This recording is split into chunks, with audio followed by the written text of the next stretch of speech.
Déise Today with Damien Tiernan on WLR. With thanks to mulliganspharmacy.com. Life's a beach with Mulligan's Pharmacies. Open late on the Dunmore Road and in Tramore. Plenty on the programme this morning. We are going to be talking, I'm sure everybody has heard at this stage, the news broke early this morning of the results of the post-mortem on the body of poor Nora Quoirin, and we're going to be talking about how information like that, because you're not going to hear anything good coming out of a post-mortem, really, and this didn't happen to her, but this happened to her. There's no good that can come out of it. And how do you move forward from a thing like that when a death leaves so many questions unanswered and you're never going to be able to find out the answers? How do you move forward from a grief point of view? And I suppose it happens in terms of suicides in families as well. So we're going to be talking about that this morning. And we had a lot of interest in the programme yesterday about wasps. There seems to be loads of them around this year. How do you get rid of them? What should you do? What do they do? We're going to be finding out all about that this morning on the programme as well. CEO offers out this afternoon. We're going to have some advice for that too. And there's loads of things on the way between now and midday. So please keep it right here.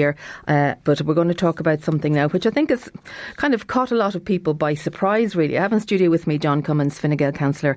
And first of all, John, I haven't seen you since your marriage, so congratulations to you, and I hope married life is treating you well. But thank you.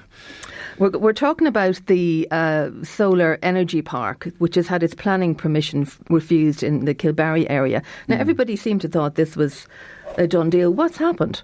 Well, I don't know, and I think the planning department have some questions to answer in relation to it.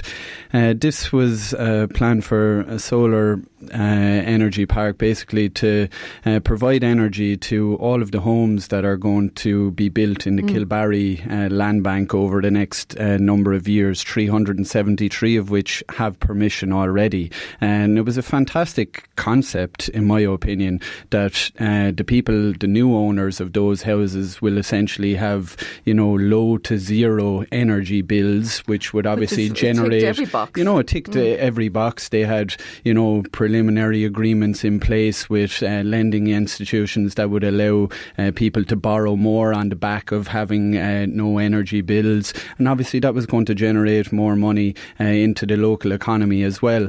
And where the site was actually located was, if you were going out to Tramore Road from the city and you pass the Black Rock on the right hand side, there's a field there on the right hand side between there and the Outer Ring Road. It's a sloped field down towards, we'll say, the bog. It wasn't interfering with the bog. It was on the sloped piece of land. It is zoned currently, at least most of it, as open space in the development plan. But the development plan, we've started work on a new development plan, and we're also, working on the Kilbarry framework plan. So, things that were relevant, 7 years ago nearly now, because we've had a delayed planning or a development plan process, they may not be the case in 12 months' time. So I believe it should have been brought before the elected members, at least in terms of a discussion around a material contravention. Well, just explain that to us, material contravention. So obviously, if something is zoned for a given purpose, like open space, it doesn't permit development on the land. However, material contraventions come before the council every now and then. It's not often, where a particular zoning is seen as, either unfit for the new purpose because the planning authority believes something is a good idea and should go there. So I believe that this fit the bill, and that it should have come before the council, and we would have, weighed up all of the pros and cons and decided whether to rezone that piece of land for that solar farm for a 20-year period, which is what they were. And that didn't happen, no. And I believe it should have happened. And the whole Kilbarry area, I don't think people realise the amount, the development that has already started in the area. area. You know, there's a €3.3 million contract for a road under the LIHAF, which the government allocated money towards there, that commenced a number of weeks ago. A local contractor, Tony Corwin, has that contract, and that's essentially to provide the relief road that all these houses will come out onto. So if you're at the range or Musgraves, Cash and Carry, and you're looking, you can see the outline of the road appearing before you, and that'll eventually be a horseshoe that will come back into the Tesco roundabout. And you know, there's houses that have been built, they're at roof level, nearly completed by David Flynn there for Respond already, and the nursing home on that site has permission, and that's to start in the next 6 to 8 weeks. So this is not something that we're talking about in years to come. This is something that's already happening at this moment in time. And I suppose the solar farm was an integral element of, you know, providing low or zero energy bills to that community that is going to live in that area. And it's disappointing, in my opinion, and I think it's something, you know, I haven't really properly discussed it with the promoters yet as to what their next steps are. Was there a reason given, John? Just the zoning. That's just all the reason. And it didn't go into it. It was a one-page report. It was very short. And, you know, I'm surprised because, you know, the council were spokesperson for the council last year when this was, you know, promoted in the national papers as an eco village capable of housing, you know, 2,000 homes, that the council were supportive of it.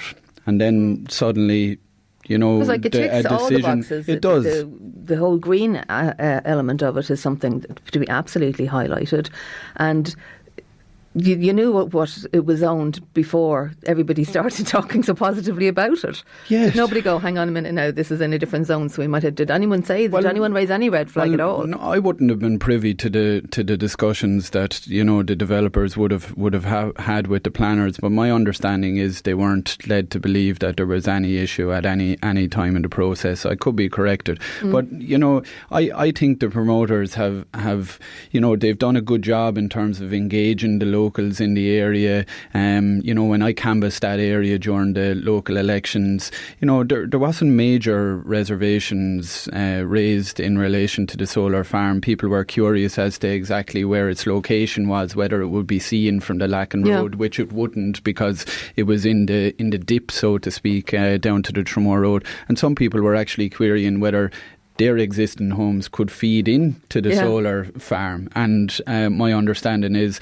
that they could. So, like, there's tangible benefits there for everyone, in my opinion. And, you know, I'm surprised and disappointed by the decision, but certainly I hope, you know, that they will, you know, resubmit it, and, you know, that it is brought. Like, the important thing here is it has to be, in my opinion, brought before the elected members for a possible material. I would have thought that you would all be asked about something like this as a matter of course. Normally planning applications, they're dealt with by the executive, and for proper reasons, going back to planning irregularities back before my time in politics. But, you know, the council set the zoning, and where a zoning has to change, the council has to be involved in it. I wouldn't preempt what the decision of the other 31 local councillors would be on it, but certainly I believe it should have had you know, a forum of discussion of the council as to whether the merits there were there to stack up as to whether to change the zoning for it. So I hope that will happen if they resubmit it. And how long of a process is it to resubmit it? Does it have to be resubmitted, or can the council go, well, we've had a second thought? No, they can't. No? They've issued a decision. It would be under planning law. It would be, you know, the developers could appeal that decision to An Bord Pleanála on the fact that, you know, it's not zoned. That would be a difficult win for them, I would say. But, you know, if it's resubmitted, it can be, it goes through the usual process, public display, 6 weeks, and it can come before the council. I would hope that would happen. It ticks all the boxes, as you say. Everyone is, very environmentally conscious at the moment. Everyone is trying to do their bit, and people that are looking to buy houses over the next number of years, they're looking to future-proof their homes. They're not looking to buy a home that they're going to have to retrofit. We're talking about retrofitting 500,000 houses across the country when build them in the first place, when we're so going to build them now, yeah. And that is the plan in the Kilbarry area. So, I'm surprised, I'm disappointed, but equally, I'm excited for the project, and I certainly hope that it won't derail the project. Yeah, not everyone is excited though. We're getting some texts in. Somebody called Eddie says it's a green area above the bog, and that's why it should stay a green area. Why didn't they go somewhere else? He said houses there would look horrible from the Tramore Road. There's not to be houses there. This was a solar farm. The houses were to be from the Lacken Road back towards the Kilbarry Road. So it's not housing. This is what we're talking about here. Is essentially low mounted solar panels, maybe a couple of feet above the ground. You see them anywhere you go across Europe. And there was no thought that they blind. You said they're not going to blind anyone if the odd day of sunshine. I looked at the submissions. Waterford Airport raised no observation with it, a potential glare or anything like that. No, there was no submissions and objections. It was just which surprised me that I thought there might have been. I thought there would have been some objections to it, but from the planning file that I looked at, there wasn't. But which would have led me to believe that the planners would have brought it before the council for a potential material contravention, but that didn't happen. So very strange. It's and I take their point that it's in a particular zone, but it's always been there. So it hasn't suddenly changed in the last week when sorry, you missed the deadline or something. Yeah, no, look, this is we have to start thinking outside of the box when it comes to meeting our climate change targets. Particularly with a new development plan particularly with a new development. There's reservations in relation to wind farms. In County Waterford, and a lot of them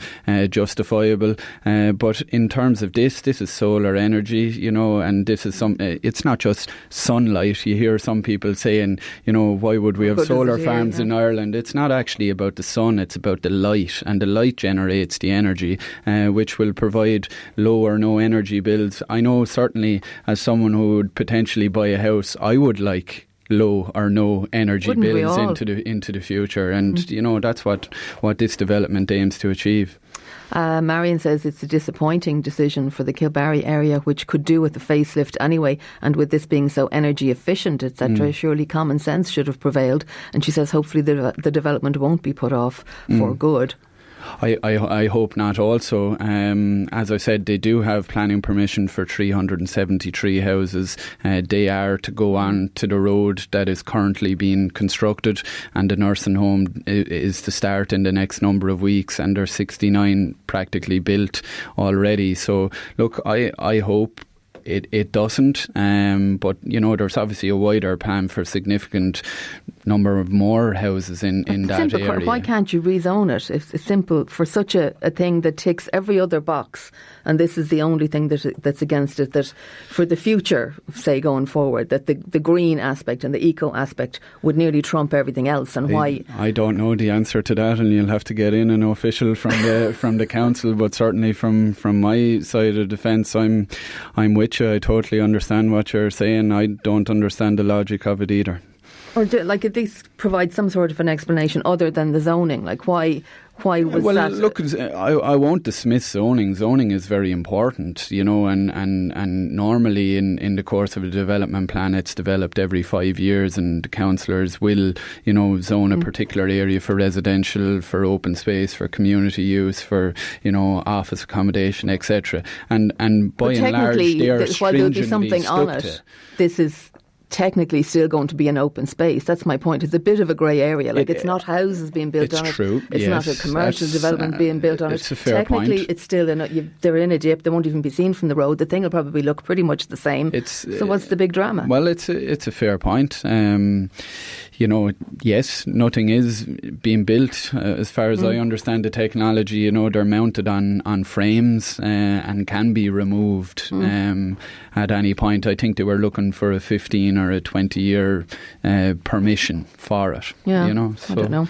Well, if anyone's listening who knows the answer to the questions that we both had this morning, you might get in touch and let us know, because I'm just a bit baffled as to why it seems to be so black and white, if you like. There doesn't seem to be any give in it, and I totally take your point about zoning being important, and please don't misunderstand me there, but I just think in certain instances that surely a bit of common sense and a bit of consultation maybe should apply. You had to, in my opinion, you had to look at this in the context of the whole Kilbarry area. You couldn't just look at it in the strict. I know you have to deal with individual planning applications on their own individual merits, but when you look at the entire Kilbarry area, we're devising a framework plan at the moment. We're currently in the development plan phase. Like, some of the zoning in that area could change, and it could be different in less than 12 months' time, where it would allow that. So, and it's ultimately the councillors that are going to decide that. So, like, are we looking at the letter of the law here and missing the big picture? I think so.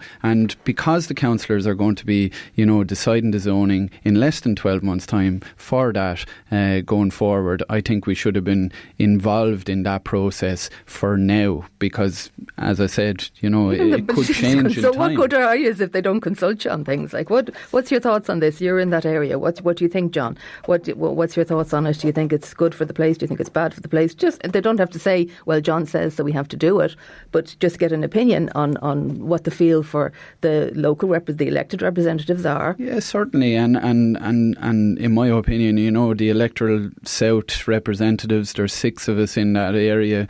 We should have been taken in by the planning officials, and a discussion should have been had in relation to it. But more than that, I think it should have been brought to the council as a potential material contravention for the entire council to have their say on it. And as I said, I wouldn't preempt the decision of that. They could have said no also, but at least it would have been in the forum, which is ultimately going to decide the zoning into the future for that area.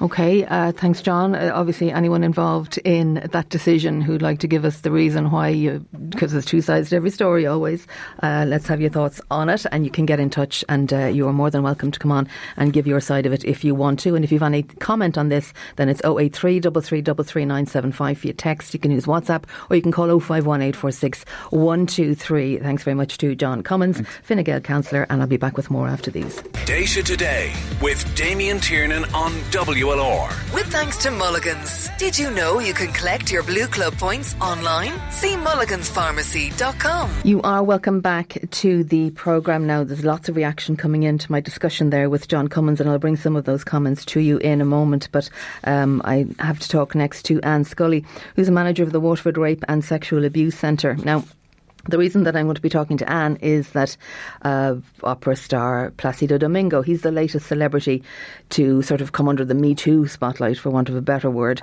There's claims of harassment going back nearly 40 years with him. And we were just wondering, are we applying what we wouldn't deem appropriate behaviour today to something that happened to somebody 40 years ago, when the person carrying out the alleged behaviour, didn't think it was inappropriate either? There's only really, as far as I know, one person who's come out publicly to talk about Placido Domingo, and that is, she's, I think, a retired opera singer, Patricia Wolfe. And this is what she had to say. Have a listen.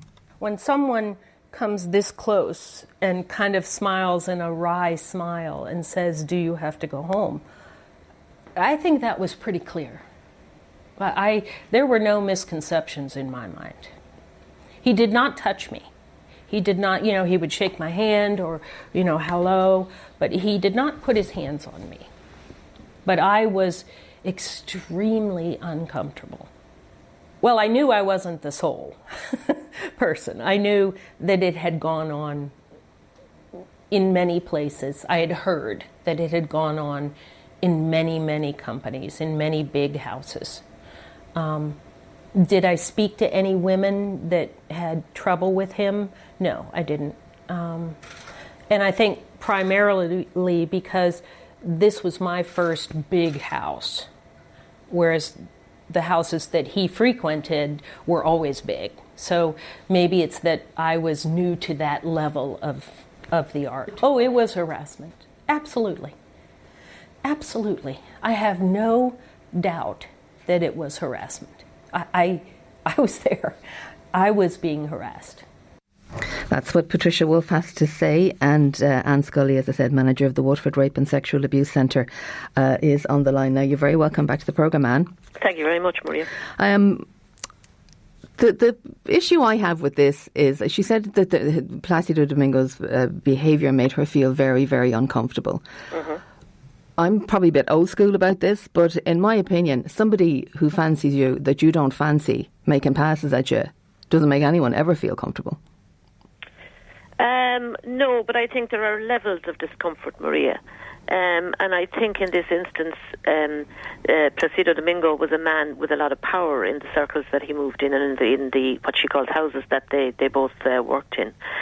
And I get your point that somebody making a pass at you that you don't want to have, you don't want them to do that, etc. But from what she's saying, it was more weighted than that. And while she's the only woman to come forward and be identified, there are 8 other women who have also talked about being sexually harassed by him, and it's contact sexual harassment in some instances as well as non-contact. And I think sexual harassment is one of those things that's considered to be very low on the scale.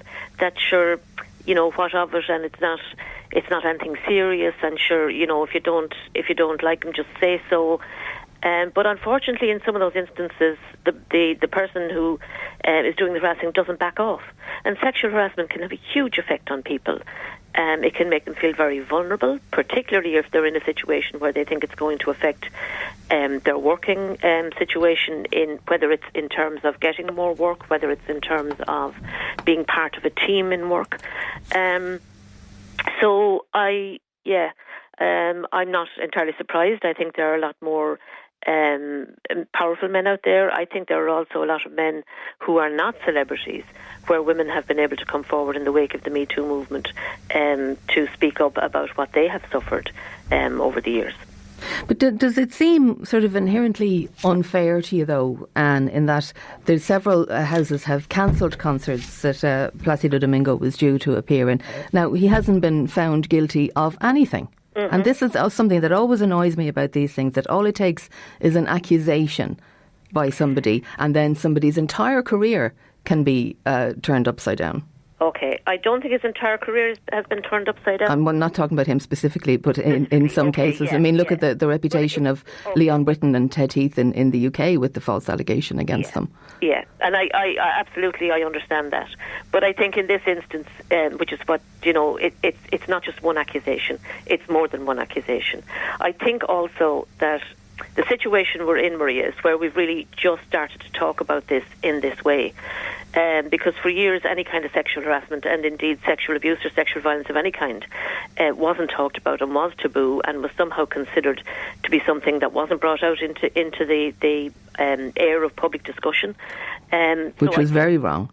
Sorry? Which was very wrong. Absolutely. So I think this is a new situation, I suppose is what I'm saying, and I think that a lot of people, a lot of companies, etc., are struggling to know how to deal with it. And yes, their reactions may seem very unfair. I can't say that it is unfair or it isn't, because I think that's up to those companies how they react. I think that the tide of public opinion certainly has changed around how we look at this and how we deal with it.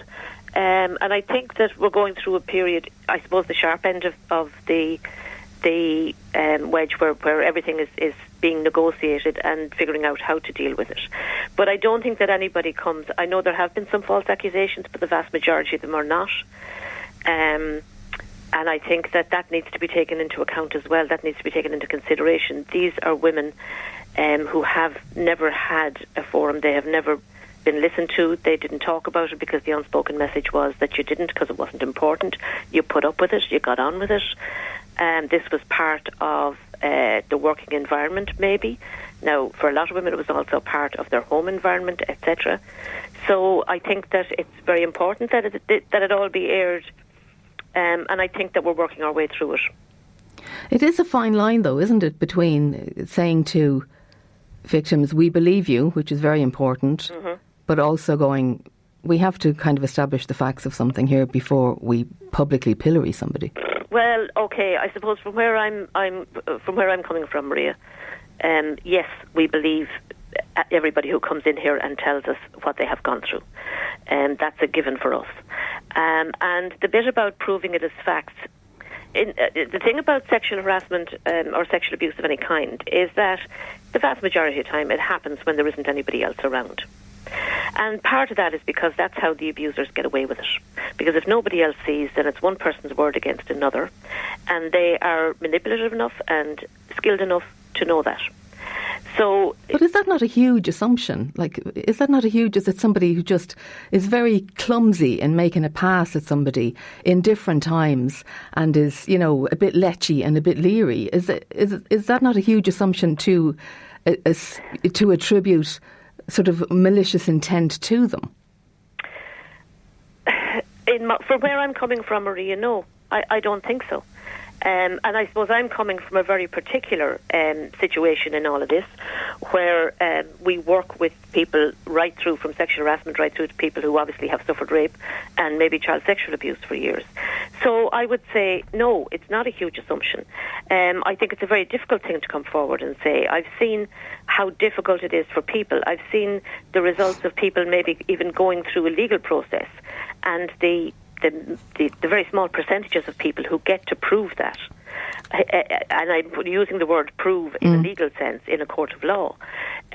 So I think people are very much afraid. I applaud anybody who comes forward, because I think people are very much afraid of not being believed, because by and large that can be what happens, that they're not believed, or that people start to look for reasons why this mightn't have happened or why it might not be true, because we're all very uncomfortable in thinking that somebody like Placido Domingo or any of the others who might be somebody, you know, we've admired them, we have thought that they came across being very nice men, do you know, and it's hard for us to think that somebody like that might have done something like this. And I think that if it's not okay now, it wasn't okay back then. I think women felt very uncomfortable with it. Women knew it wasn't okay, but they just didn't have anywhere that they could go to look for help or support with it. Okay, Anne, we have to leave it there. Thanks for talking to me this morning. Okay, thank you, Maria. Bye-bye. Bye-bye. That's Anne Scully there, manager of the Waterford Rape and Sexual Abuse Centre. What's your thoughts on the Placido Domingo story, or any stories of that ilk? Because they seem to come out every single day at this stage, people being accused right, left and centre. Do you think it's fair that you are accused of something and you're apparently automatically deemed to be guilty just because somebody said it? Or do you think, no, quite right, it doesn't matter when it happened, if somebody says something happened to them, we have to believe everybody, and if you end up with having your career destroyed or halted or stalled in some way, or your personal reputation ruined, then that's just the price you have to pay for being a lechy, clumsy pass maker in the first place. I don't know.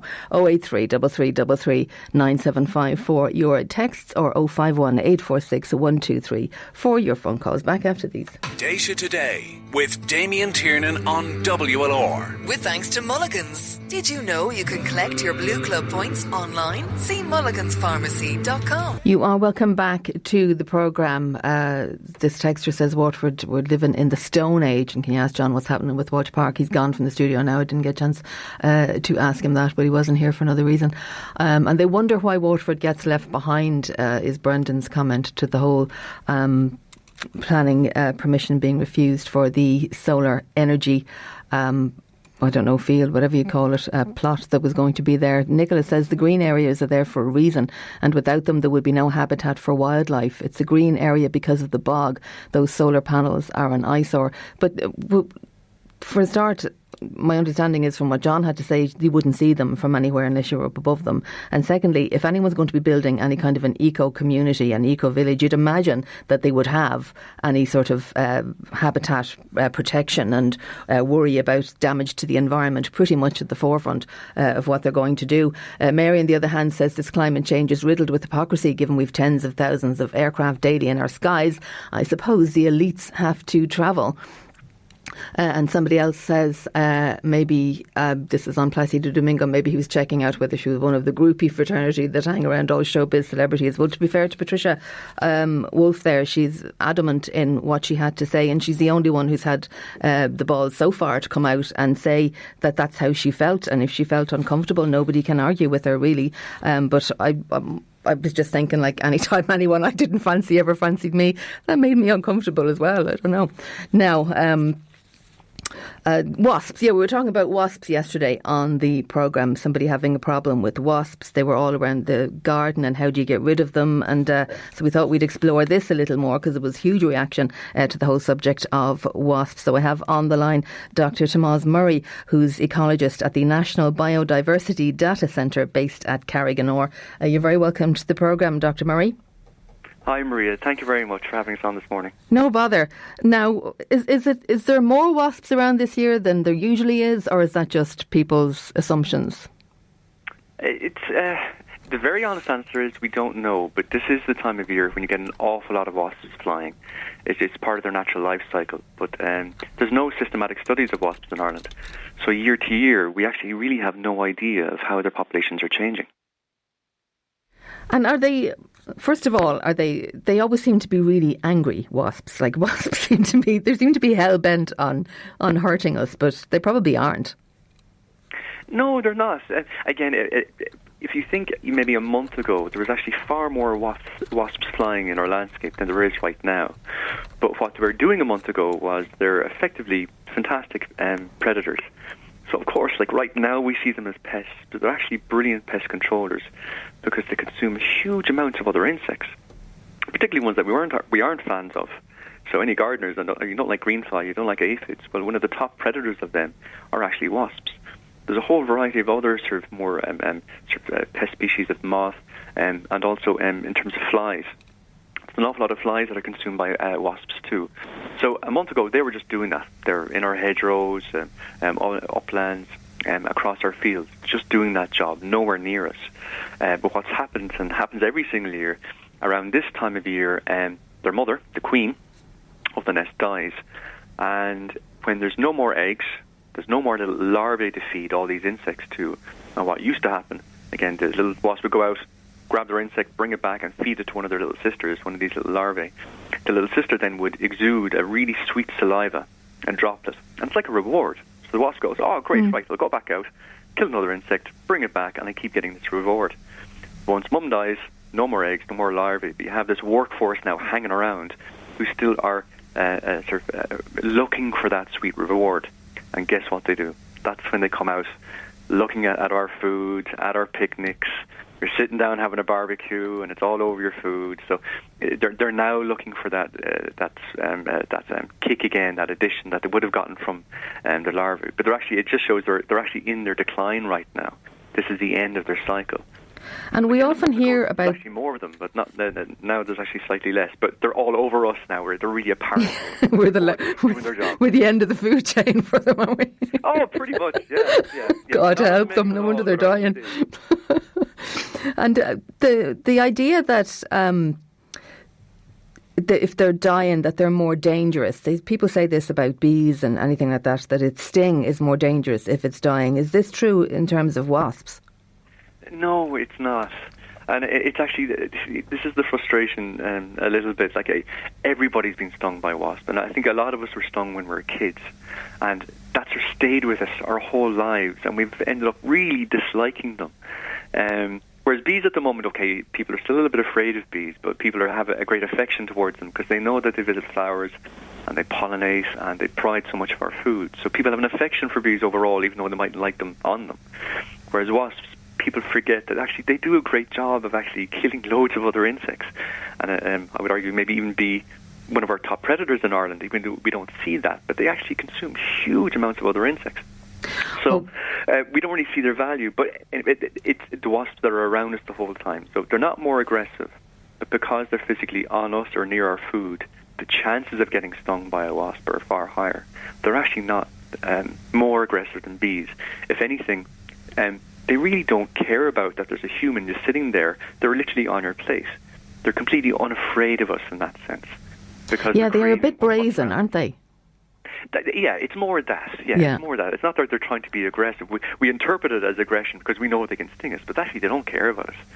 And one of the best things you can do, but it's completely counterintuitive, that it's like if a wasp is near you or even lands on you, if you literally leave it alone, it'll smell you and see that you're not on the menu, that you're not food, and it'll just fly off. Even if they land on you, unless you go to swat them and frighten them, they'll just go, don't like her. That is exactly it, yeah. And it takes a huge amount of self-control to do that. And of course, people's instinct, is not to do that. But that's precisely when people get stung. It's just going to defend itself and sting you. But it will literally, there's no such thing as a malicious wasp. It's not specifically targeting you in any way. Now, I will say that some shampoos or maybe some even deodorants, perfumes, may attract them to come towards you. And they will buzz around you a little bit more. But, I mean, they literally, once they sense that you're not food, they just leave. Okay.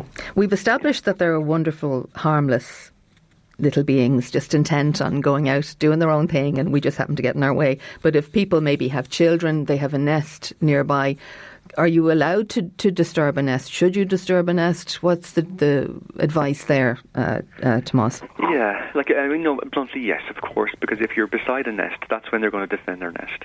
And if you have, again, young children or pets and you're very, very concerned, well then, in fairness, you do need to destroy that nest in some way, and there is no legal protection on wasps. Okay. We would encourage people in all cases, where possible, and again like that, where it's not a safety issue, just to leave them alone. Because given another maybe 2 or 3 weeks, that's it, they're done.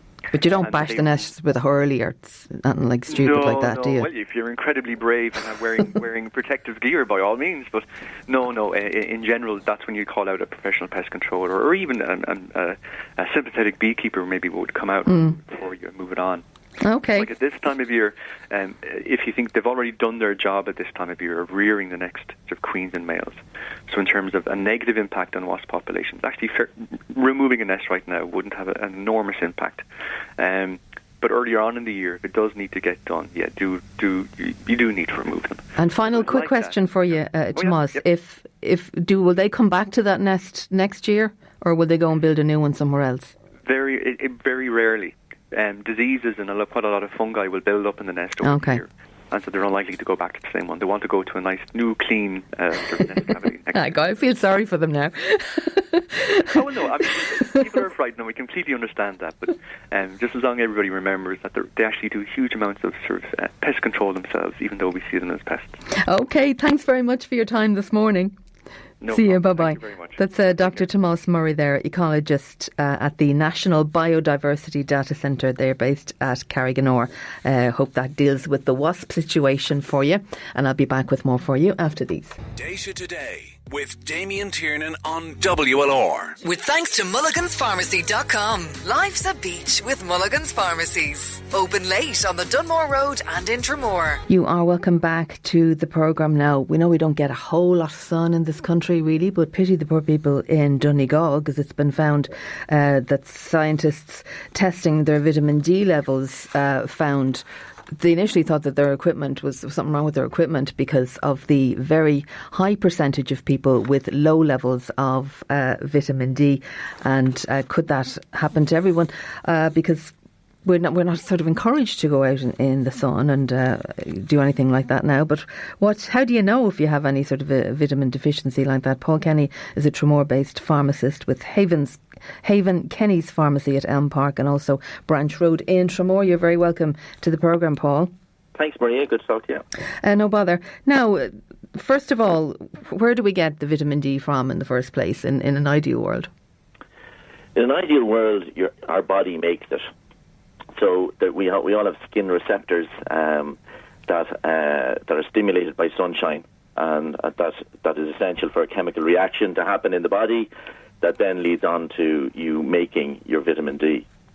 Now, in theory, you can't get too much sunshine for vitamin D production, and that your body will just shut off production when it's made enough. But I think where the problem is arising here is that our newfound awareness of cancer and everything has led to sun protection becoming extremely important, which of course it is the most important factor here. But it has, as a result, decreased, generally speaking, of vitamin D production in the population. It's also available in your diet. So anyone that is using a sun cream or spending time indoors, or even strict vegans need to supplement their diet as well with some vitamin D supplements. But it is available in your diet: oily fish, egg yolks, and most dairy products are fortified with vitamin D nowadays as well. So there's plenty of it about. Because I think there was, parents were so paranoid about their child getting, they had total sunblock on the child, and some children weren't getting enough vitamin D, and is it rickets you get from not having enough vitamin D? That's right. Now, I mean, it is still very important to protect your child from the sun. There is nothing more important than preventing sunburn like that. The dangers associated with skin damage from the sun cannot be overstated. That said, a little bit of sunshine is very healthy. It's very hard to quantify that. And does it have to be actual sunshine, or is it just light outside? Do you know what I mean? Sunshine, yeah, sunshine. Okay. Yeah. So, so like it is hard to quantify, because people with, very fair skin are going to get burnt very easily. So, a few minutes here and there. The suggestion is 15 minutes, which might actually be too much time for some people in terms of damaging the skin, but that can be spread out over the day. And are there symptoms of not having enough vitamin D? There aren't. This is part of the problem. It can really only be detected by the blood test that they examined in Donegal. And it's not part of standard screening tests, so it can really only be detected by that. But like a deficiency, I suppose it can lead to. It's essential for calcium formation, which you need to obviously get strong bones, etc. So deficiencies can lead, as you say, to rickets, which is soft bones, and osteoporosis. Like people over 50, adults over 50, like 1 in 5 men and 1 in 2 women will develop a fracture in their lifetime as a result of osteoporosis. So, and the problem there is, with older people, they tend to have less skin receptors, they spend more time indoors, their kidneys might be working as well, which is also essential for vitamin D manufacture. So, these risks increase as well as you get older, but it can be helped with supplementation. So there is a recommended daily allowance for vitamin D, and it is recommended that people get at least 600 units. If you're under 70, 600 units a day, or if you're over 70, 800 units a day. But again, that's how long is a piece of string. Yeah. The requirements vary depending on on your physique, etc. Okay, Paul, we leave it there. Thanks for talking to me. Thanks, Maria. See you. Bye-bye. That's Paul Kenny there, Tramore-based pharmacist. I keep saying this wrong. Apologies, Paul. Haven Kenny's Pharmacy at Elm Park, and also at Branch Road in Tramore as well. The second branch open for them as well. Back after these. Déise Today with Damien Tiernan on WLR. With thanks to mulliganspharmacy.com. Life's a beach with Mulligan's Pharmacies. Open late on the Dunmore Road and in Tramore. On foot of what we opened the programme with this morning, I talk with John Cummins about the solar energy I don't think of what the right word to that is. I keep losing it out of my mind. Maria, another kick in the teeth knocked on planning. Give me a break. No common good in this city, says this texter. If you read page 5 to 7 on this week's News and Star, our city in the southeast is in no man's land yet again. I'm honestly thinking of moving out of here. Disgusted at this government yet again. That's Paul from the Old Tramore Road for the moment, anyway, unless he fulfills his threat to just move out because he's sick of everything. Maria, anything to do with Kilbarry, Ballybeg area always comes up against it. Look at the crystal sight on the way into our beautiful city. It's shambolic that it's being left to look like it does, says Jennifer. More on the way in the second hour of the programme, and now it's time for the news at 11 with Sinead. Déise Today with Damien Tiernan on WLR. With thanks to mulliganspharmacy.com. Life's a beach with Mulligan's Pharmacies. Open late on the Dunmore Road and in Tramore. You are welcome into the second hour of this morning's Déise Today. It's Maria in for Damien, and lots of reaction coming into what we've been talking about. This texter says, hi Maria, the metoo movement is to blame for this thing of incidents that happened a long time ago being dragged up again. This texter says, I know men, I am one, and tend to believe women. Men are dogs, especially with a bit of power. Let ye once is one thing, but repeated passes from a position of power can put women into a very uncomfortable situations. So if you don't have any power, but is it only that you just happen to be famous and you have to be in a position of power, and you might say to somebody, sure, I might be able to help you. You don't mean anything bad by it. Like, I don't know what went on in the situation with Placido Domingo. If anything, I don't know. Nobody knows. We can just, because it was 40 years ago, I'd say the people even involved can barely remember. And I can't remember yesterday, so I'm not really a good judge.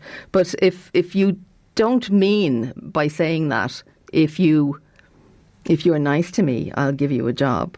And we all know what that means. If that's not what you meant, if you just meant, I fancy you on the one hand, and then, sure, maybe I can help you in your career, without the two things being connected. And this is my point. The assumption that the two things are connected. We all know there's absolute people who abuse power, and there's absolute people who abuse women, and all of that is wrong. I'm not making a case for that in any way, shape or form, let any of you think that I am. Maria, as you said, politicians who are deceased, some still alive in the UK, were virtually destroyed by false allegations. Kevin Spacey's main accuser recently withdrew his allegations in relation to serious sexual misconduct, the man's career being destroyed. And that's another case in point. Like, it's easy to say, well, he withdrew the allegations because they had no basis in the first place, and if he had to go to court, and he didn't want to go to court and have all the pressure. But maybe the pressure of the whole thing got to this person. We don't know. But you can't assume that because somebody said something about Kevin Spacey, that Kevin Spacey is wrong by saying, I didn't do anything, or whoever says, I didn't do anything, or I certainly didn't mean it in that way, and that the person who said, yes, you did, they have to be taken as completely correct. And it's that sort of unfairness that bothers me. But keep your texts coming in, 083 33 975. That's how you do it, or call 051 846 123. Now, if you are planning on flying anywhere with Ryanair on, I think it's August the 22nd, could you be in for a bit of a non-land, really, is what we're asking now. Eoghan Corry is a leading travel journalist, and he's on the line now. Eoghan, you're very welcome to the programme. Good morning, Maria. Thank you. No bother. Now, any talks between unions and Ryanair never seem to go well, and I don't think anything's changed today. Well, what happened yesterday at 2:30, between 2:30 and 7, and I'm not sure exactly what happened for 4.5 of those hours, but certainly the first 2 minutes didn't go very well when the union came in with a pre-prepared statement, which the Ryanair say was effectively collapsed the talks. The union say, no, we didn't. But it does look like the mediation process under Cllr, which was agreed after a series of threatened strikes last year and was effectively rejected by Bernard Harbour live on radio last Friday, is dead. And the only reason for that I can see, Maria, looking in from outside the industry and having a fair idea of the history of the two parties involved, one is as belligerent as the other, you alluded to, is that this is all a setup so that IALPA can bring out their pilots out on strike on the 22nd and the 23rd, next Thursday, Friday, and they will do it because the British pilots are striking, and they discovered last year on their own they couldn't make any impact. They stopped a maximum of 15 flights on one of the days out of 130. With the British simultaneously striking, they're hoping to make more of an impact. They're hoping eventually to get a critical mass that they can actually inflict some damage on Ryanair's schedule, because they have pretty pitiful impact on it so far. They've hopelessly failed to bring the airline to anything near a halt. The disruption you alluded to in Shannon has caused more flight cancellations than the most effective day of strike action by IALPA last year. So what happens to me if I'm due to fly? Do I have any sort of legal comeback, or is this one of the things that come under the, well, that's just tough heading? No, there's no just tough. You have all the legal combat Ryanair are under contract to bring you to where you're supposed to go. They're not somewhere near it, not an airport 100 miles away. They have to get you to where you're going. It's Ryanair's obligation to do that, and Ryanair will do it because that's what they managed to do last year. They flew through the strike. They might be able to, they might be diverting you, they might be getting you onto another airline. They're the sort of tactics, or they're the sort of remedies that we've seen in the past. What I think, and the history of this is that Ryanair will protect the sun routes. These are the holiday routes. People coming back, school holidays coming to an end very soon, sadly. That terrible, gloomy time of the year when the school holidays are ending. And they will protect those, and they will look to the trunk routes, the sort of the Dublin Stansted, where they have a lot of flights a day, and they have more leeway in moving, shifting people around, shifting aircraft around. It's a bit of a headache for Ryanair, but certainly they have the ability to fly through the strike. And I also will probably give another couple of kicks because every time they do this, they're gaining a few more members. They only have the support of about 1/4 of the Irish pilots. They want to get that up to past 50%, past the half. And after that, they may be in a position to inflict more damage. At the moment, we're just dealing with posturing, threats, all sorts of jargon. 30 pages of jargon was presented to that meeting yesterday. It was quite extraordinary. And the real problem here, Maria, is they're playing dice with people's holidays, and they're freaking out people with children who have enough stress conveying them back into Ireland from wherever they are at the moment. And yeah, I feel really sorry for people like that. And it happens every year in the travel industry, particularly with the air traffic control people who have had ample time to get another job if they're not happy in their current one without going on strike every summer and ruining people's holidays. But there you are. It's the one time, you know, that you have your chance, you've saved, your children are excited, you're dying for your holiday yourself, and then to have, oh God, we could be disrupted, we might be late getting there. It's rotten. They are earning considerably less than the €180,000 that the pilots are already earning. They're actually looking for more now. They want to bring it past 250,000. The unions say they're not looking for the full 360,000 that they put in their pay demand yesterday. That was just the opening offer. They've settled for about 240,000 a year. Will they now? Considerably more than most of the people whose holidays are booming. I didn't realise they were on that much money. Pilots get paid a lot. It's all a question of power. It's a question of, if you're a pilots union, you can do an awful lot more damage to an airline than if you're a cabin crew union. And of course, they'll always say, we save lives, and it's very important that safety is the first concern. Nurses save lives, Maria, and we saw them in January looking for a tiny increase and getting 40,000 onto the streets, but not getting anything like the sort of sympathetic media coverage that the pilots seem to be able to generate. Are we talking about notions here? There is a position of power. There's a sort of, it's more. It's also how seriously are you taking us? You know, you're engaging with, sitting down and talking with us continuously. The demands don't make sense when I went outside the room. The thought of work for Murray. One of the demands is from the Alpha union, and I think I also have something similar in. You can pay insurance for a loss of pilot's license. Let's say you're bagged and you're over the limit, you lose your license. You can get insurance against loss of earnings for that. They want the airline to pay that rather than the pilot. So they're the sort of tiny little things that they are looking for. They're inherited from the sort of contracts that were brought in with Lufthansa, Air France, British Airways, Aer Lingus, over decades. They want Ryanair to behave like that. The reality is, Ryanair doesn't behave like that. They're a private sector company. They never got state funds. And if they were unionised, they would be bankrupt long ago. They would have closed because the union would have shut them down. The reality is they survived to become Europe's biggest airline. And they are very cavalier and they're very belligerent when it comes to union demands. We've had several legal actions between the president of IALPA and Michael O'Leary, the CEO of Ryanair.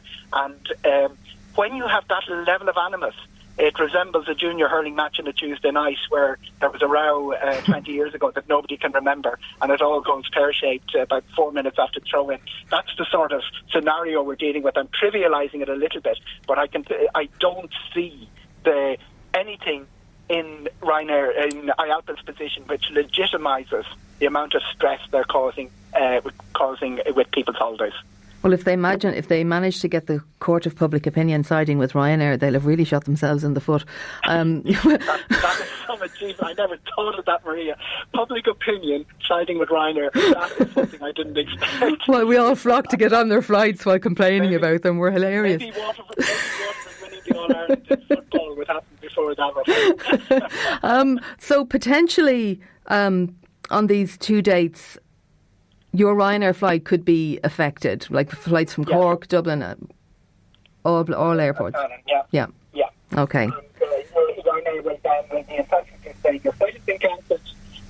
This is your alternative. You can get your money back, which generally isn't worth a lot because people will have booked earlier and their flights are a little bit cheaper, or we'll reroute you through somewhere else. We can fly you to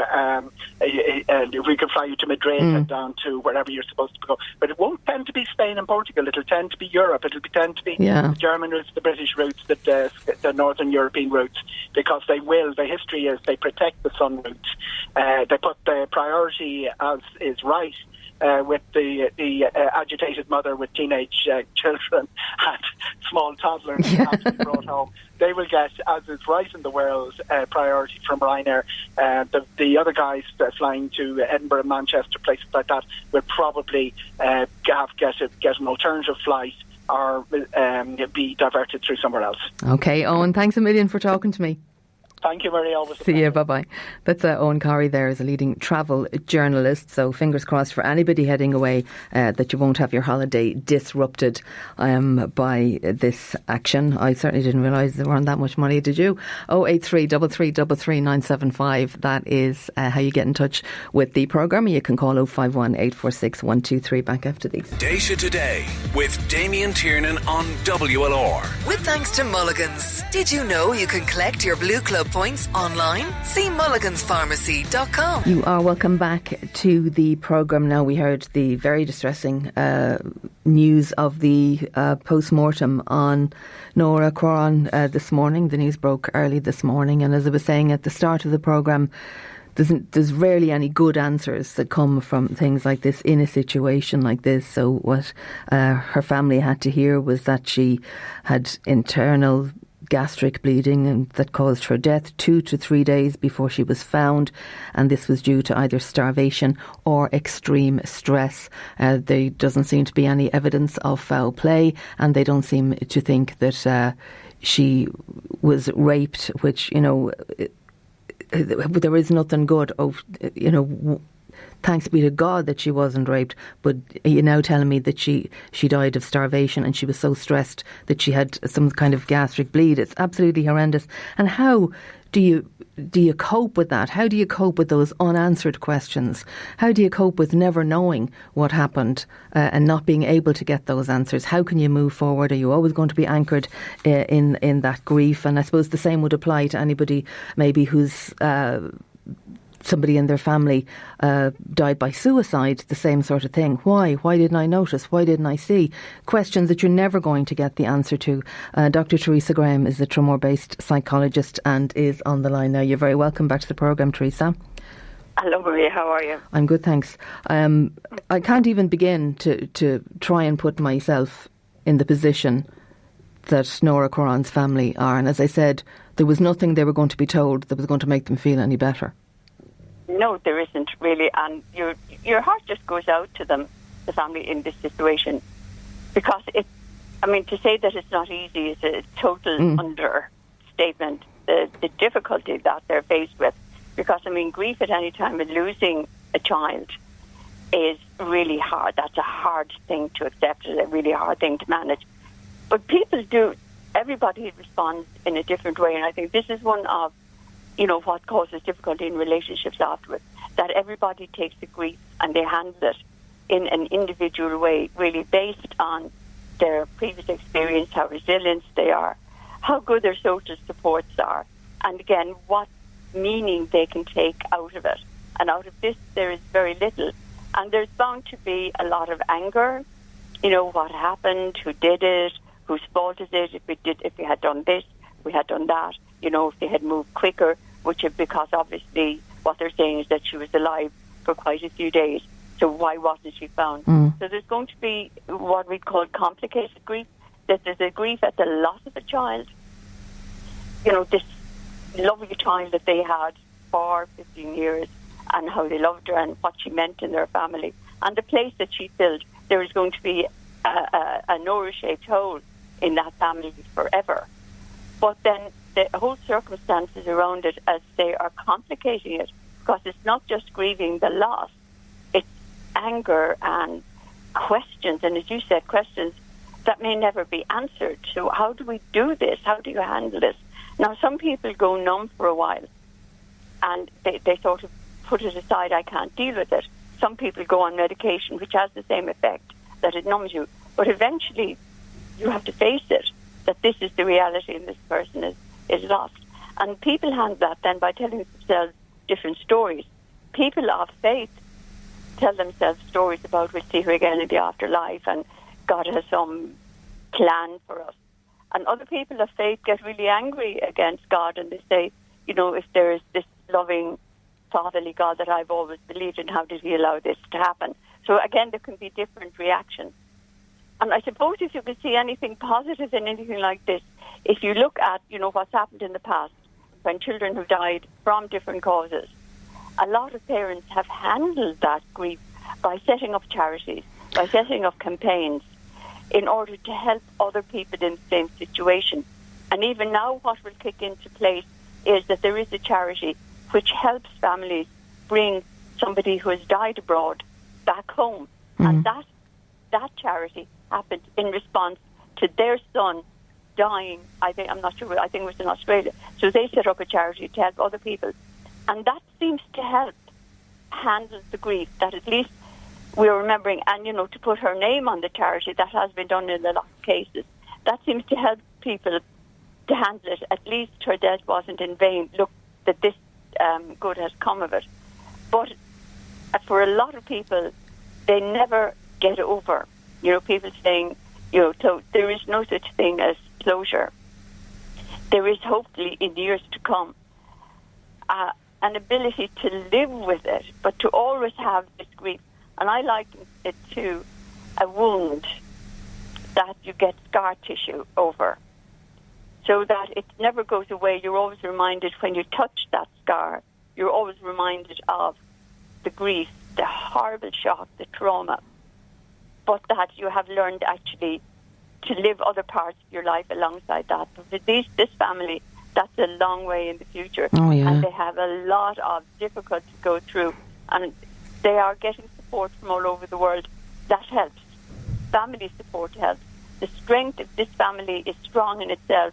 If it has learned to deal with difficulties before, then that will kick in and they'll be able to do that. But also the support that they get from other people does help as well. Does there come a time when you have to come to terms with the fact that you won't get the answers you're looking for? And, you know, you can't continue to fixate on trying to get answers to questions that you will never get answers to. And for you to move forward and not to get over it, but to get around it, that you have to draw a line under something, go, I have to accept I'm never going to know. Is that possible even? Yeah, for some people that is possible, but for other people it isn't. And if you look at what's happening now, you know, about things that happened in Bloody Sunday, things that happened during all the troubles in the north, there are families who are still trying to get justice, still trying to find out what happened, who's responsible, and to try and bring those people who are responsible to justice. So they haven't been able to accept it, that they're not going to find answers. So some people do and some people don't. That's what I'm saying. It really depends on the individual, how the individual can live. Some people can come to an acceptance that happened and I will never know what happened. But some people can't. And then, that I say, they use it in some way, like the people in campaigns for justice. This is how they use that unknowing and that grief and that trauma that they're carrying with them, that they use it in a campaign for justice. That's how they can live with it.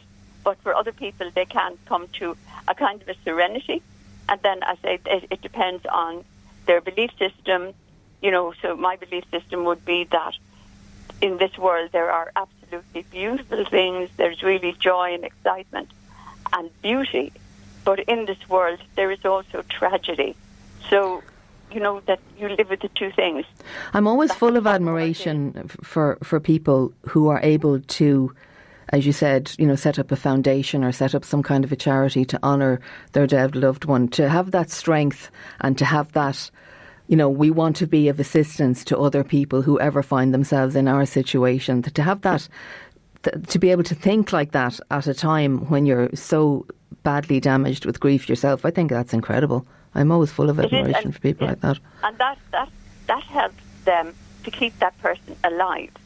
Because once the person is talked about, once the person is remembered and their name is on something, then that person is still alive with their relatives.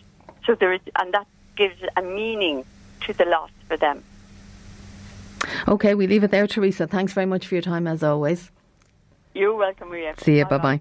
That's Dr. Teresa Graham, Tramore-based psychologist there. You couldn't even imagine, could you, what's going through their heads and all those unanswered questions, and knowing that when you get the results of that post-mortem, you're not going to get any good news. You're not going to get anything that's going to make you feel any better.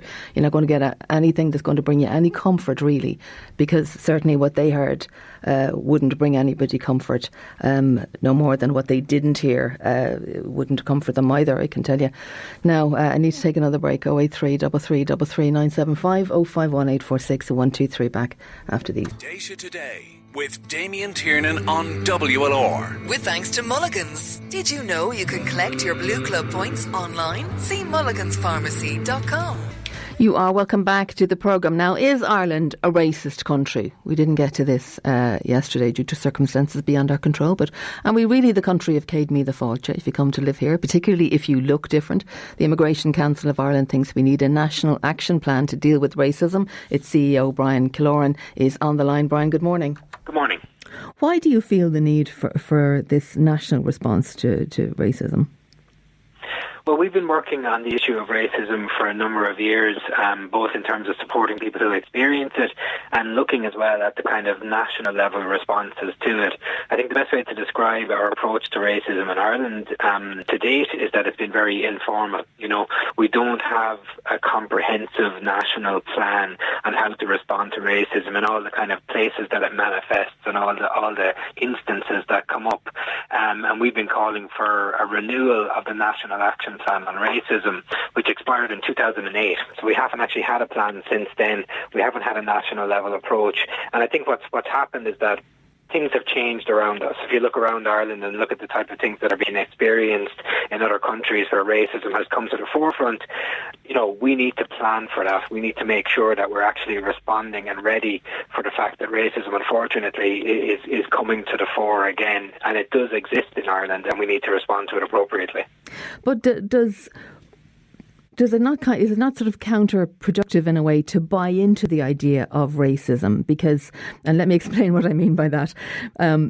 If I'm abusing somebody in the street, or if I beat somebody up in the street because they're black or because they're, foreigner in some way, or for whatever reason, it doesn't matter why I'm doing that. If I abuse somebody because they're disabled, because they're fat, because they're whatever it is, the reason for that surely is immaterial.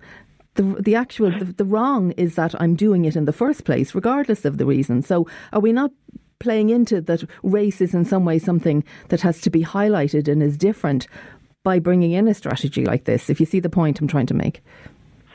I understand, yeah. No, I think the thing about racism is that because Ireland has become so diverse essentially in the last 20 years, what we have is a need, I suppose, to build a framework around that diversity. So part of it is not kind of necessarily directly tackling racism. Part of it is actually dealing with the fact that because Ireland has changed so much in the last 20 years, we need a level of integration within Ireland that actually gives people opportunities not only to kind of progress, but also to deal with issues that they're facing as well.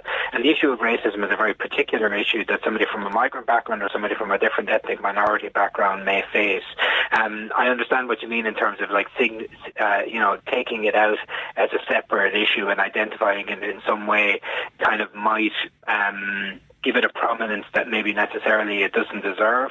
But I think from the experience of people that contact us in the organisation, what they need is some way to be able to deal with it. So they're dealing with the fact that sometimes people are racially abused a couple of times a week. Last week we launched our public transport campaign across Ireland with all the public transport providers, and the drivers and the ticket collectors on those services say it happens a couple of times a week, and I need my company to help me respond to it, to support me through it, because it's actually something that's very damaging to people. It affects their mental health, it can affect their ability to do their job, and in some instances it goes all the way up to physical assaults. And if we don't identify racism and don't challenge it, we don't have the appropriate responses to it. So there's a balance to be struck between not raising it and giving it prominence it doesn't need, but also then appropriate responding to those that are experiencing it. Yeah, like don't misunderstand me there. Like it's very important, but I just think you're almost playing into the far right's hands by, to be seen as protecting somebody because of their race. Whereas if you just went, you can't beat people up in the streets in this country, you can't abuse people doing their job in this country, you can't do this because it is wrong for whatever reason you think is motivating you. That was the point I was trying to make. What sort of stories do the people that you deal with on a daily basis have to say, apart from the people that you've already told? Do they think that we're racist people? No, I think not. I think if you look at what most people will say, those that contact us either through the public transport companies during this campaign or just in general, is that on the most part their experience is very good. They don't necessarily feel that this is something that happens to everybody or something that happens all of the time.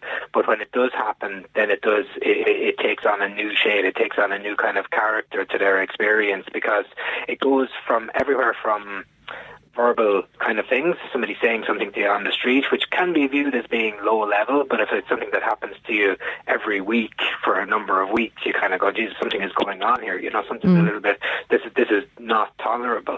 But then it goes all the way up to physical assault. We've had instances of, young Muslim women who are on the bus, or young Muslim women in communities that have had their hijabs pulled off them, they're have xenophobic or Islamophobic racial things thrown at them, and also people that are targeted in their homes. We've been contacted by families that are getting racially abused in their homes, right up to the level of people having their homes broken into and swastikas painted on the inside of the house, and anti-migrant messages put on the front, having their tires slashed. There are kids getting beaten up in the street in front of their house by other kids from the neighbourhood and getting racial abuse thrown at them.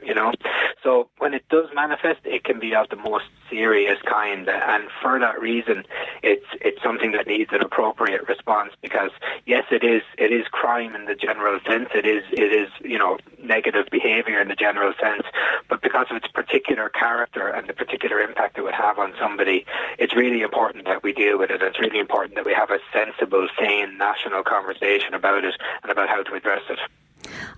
I always find it very hard to understand why somebody would target somebody in a racist way. I don't get it. I don't understand why you would pick on the local Muslim family, or why you would pull somebody's hijab off. I can't get my head around, is it a fear thing? Is it a hate thing? What is it?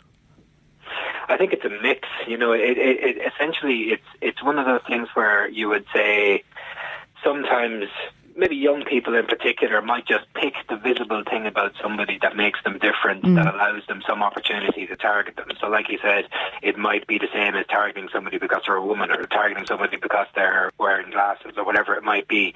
It's a visible difference that allows them some opportunity to kind of minimise the person. Yeah, I think it's different when you're dealing with children. I don't know if you agree with me or not. Yeah. I think children are, sometimes they're inherent little bullies and they just pick on something, as you say, that's different. But adults are a different kettle of fish altogether.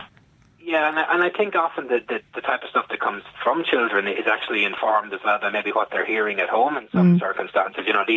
These opinions don't spring forth naturally out of kids. They pick them up from somewhere, And I think with adults it's a mix, as you say. If there are those who are just hardline hardline racists, essentially, people that have hardline racial opinions that view those as being those who are of different nationalities or different ethnic backgrounds as being inferior. And there's been research in Ireland that's proven that about 25% of people polled view, anyone who's not white as being somehow less human than them. 25%? 25%. It was the Irish Human Rights and Equality Commission research said that 25% of people polled said that those of different races are inferior to them. Wow. Because so that to me is the definition of racism, that I think I'm superior to you because of my colour, as opposed to asking a question of, saying to somebody who happens to be black, where were you born? Innocently, with no malice, or, and they were saying, well, I was born up around the corner, which sometimes is classed as racism. And I can understand it must be really annoying for the person it's being said to, but I think they're opposite ends of the scale. Absolutely, and I think that the existence of that hardline attitude out there is something that would surprise and shock most people. Yeah. Most people will say that to us. I didn't think that opinion existed in Ireland, but it does, and it's not just anecdotal. That's shocking. As I say, this is high level research that has identified these kind of attitudes. So that's what we're targeting. But then there's a middle ground as well, like you say, where things may be perceived as having been racially motivated that mightn't have been, but also as well sometimes attitudes come from lack of information. So somebody might say something about a person's nationality, or somebody might say something informed by a lack of information or misinformation. They've heard somebody say, migrants are receiving social welfare even when they're undocumented, or even when they're in the asylum process. All these kind of things that are untrue, but they inform negative attitudes. So they're the type of things you need to go after in a national action plan as well. So go after the hardline racists who have these really, really problematic attitudes, like I say, the 25%, but also then in the middle, inform people better about who people from a migrant background are, that they're human beings, that they're not coming to Ireland in search of social welfare, they're coming to Ireland to work and contribute the same as anybody else wants to do, and they're not disproportionately getting social welfare, they're not disproportionately engaging in crime. You have to drill down into that misinformation that exists out there, because that's the type of thing that fuels racist attitudes, and that can turn into something different than if you don't deal with it.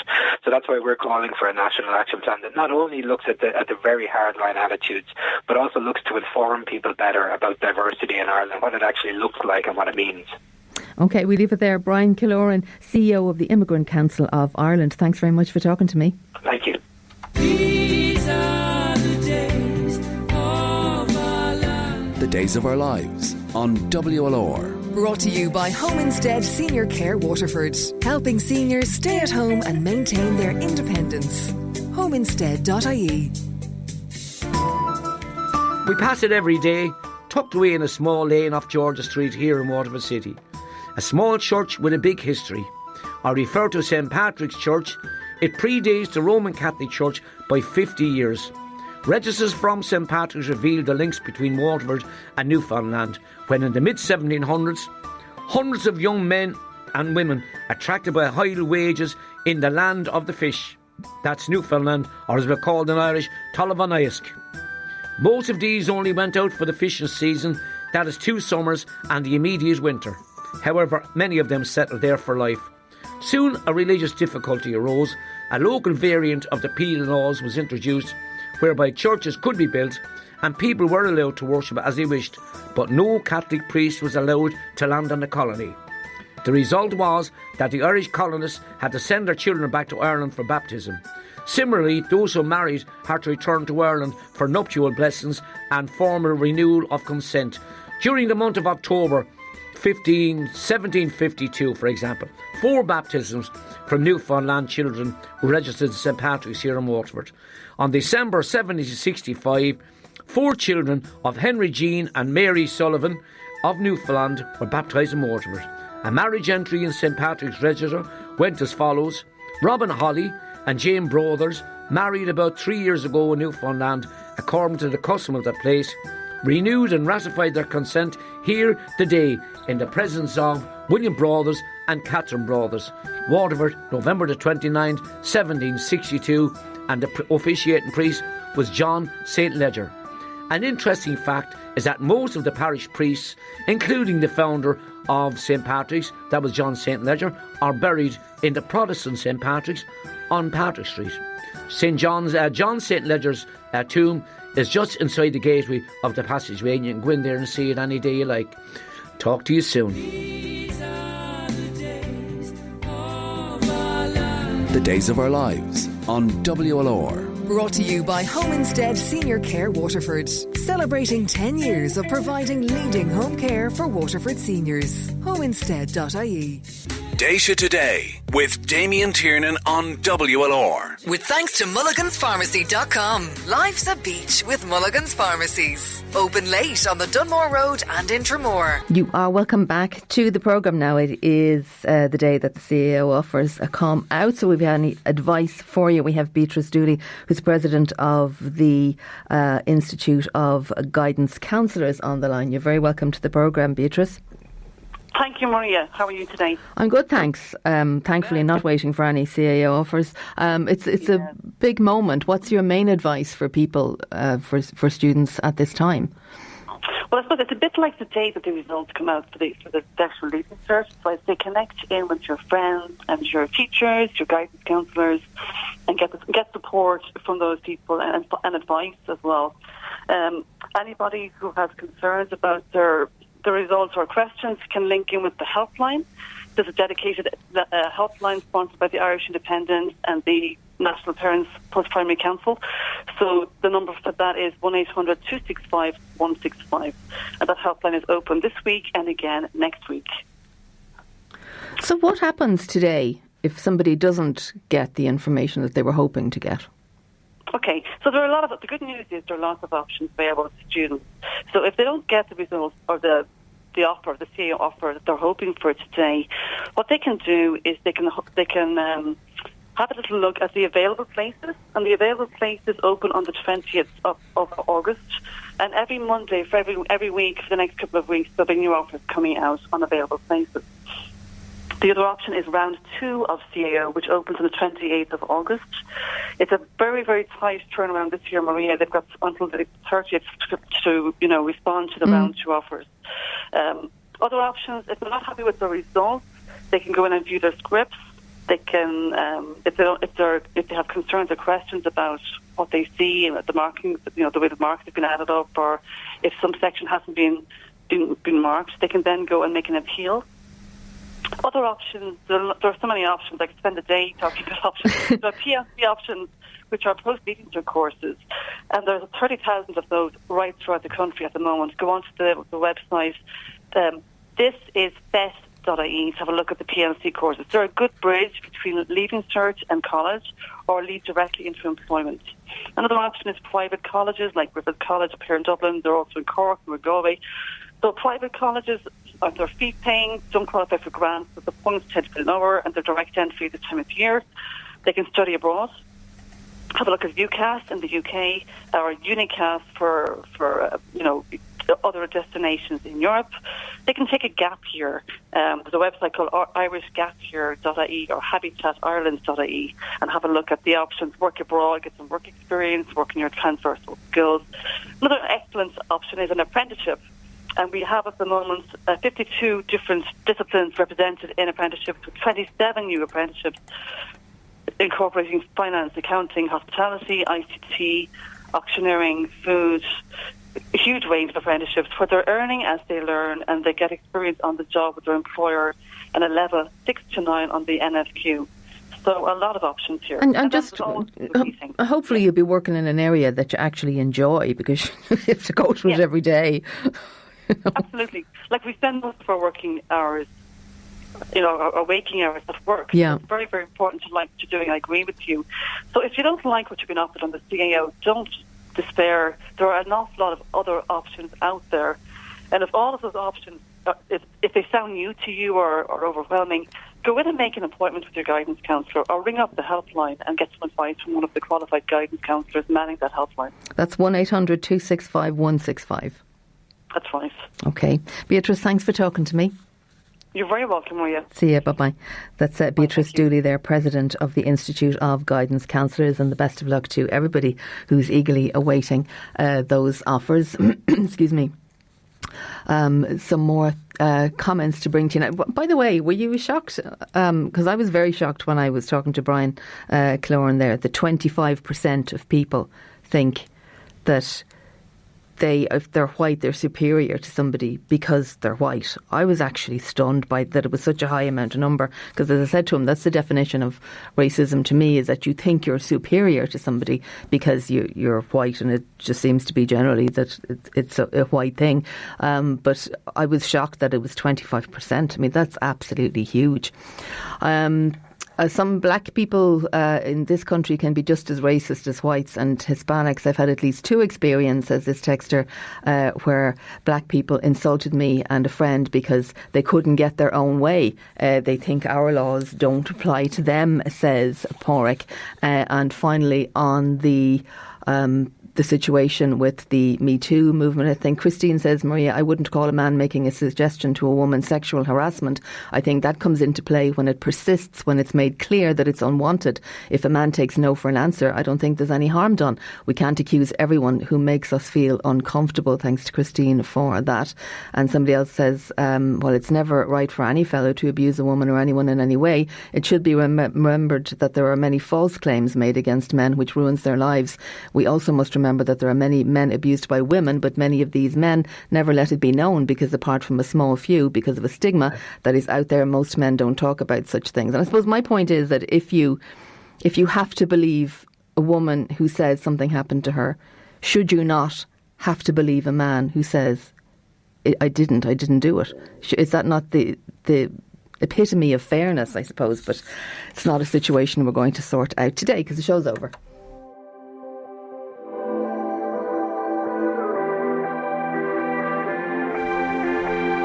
You have been listening to Data Today, brought to you in association with Mulligan's Pharmacy.